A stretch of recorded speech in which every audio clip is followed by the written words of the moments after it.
चुटकी भर से दूर मदाई का हो गया मैं हाँ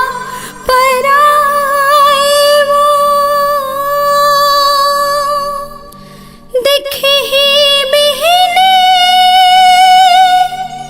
सब झन तोला मोरे आरो नहीं पावेगा छुट्टी ही भैया हंसी ठिठोली जाथो पिया दुआर ना आ आ आ आ आ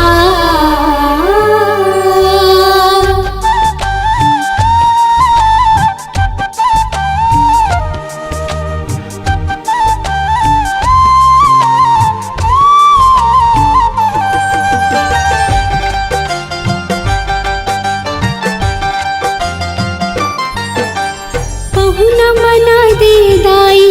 अपने अंगना के जावत हो पर दे तोरे अंगना ले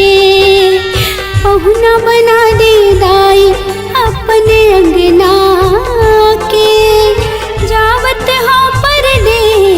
तोरे अंगना ले सुनना हो ही तो दुआरी सजे ही पिया के अटारी सुनना हो ही तो दुआरी सजे ही पिया के अटारी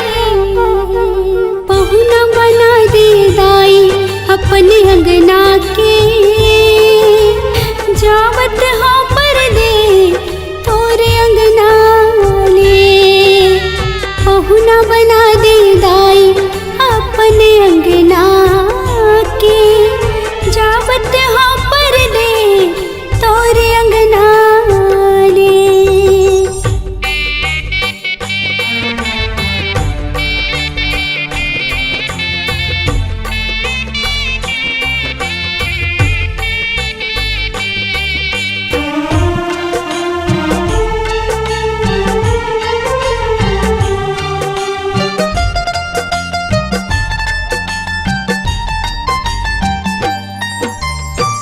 ननपन मातार कोरा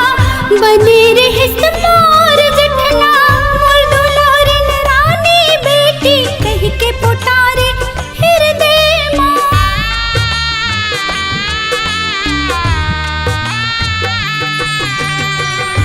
छूटते ही अछरा तोर कलपत है चोला है कोरा मले ले दाई ते हाव मोला छिन भय बेटी ला पर धन काबर बेटी ला पर धन काबर बेटी ला पर धन काबर माने संसारी वो पहुना बना दे दाई अपने अंगना के जावत हो पर दे तोरे अंगना ले पहुना बना दे दाई अपने अंगना के जावत हो पर दे तोरे अंगना ले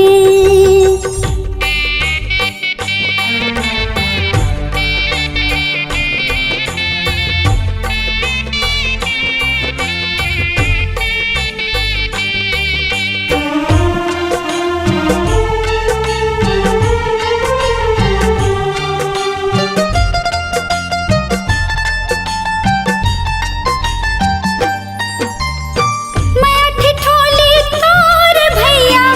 हाही सुरता तोर पिठैया तोर बहिनी सोन चिड़ैया उड़ जाओ काली होत बिहनिया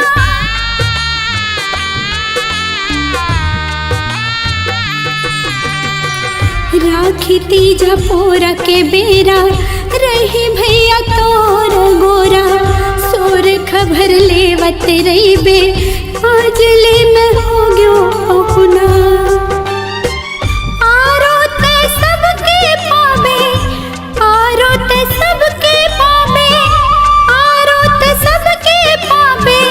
फिर मैंने देखो काले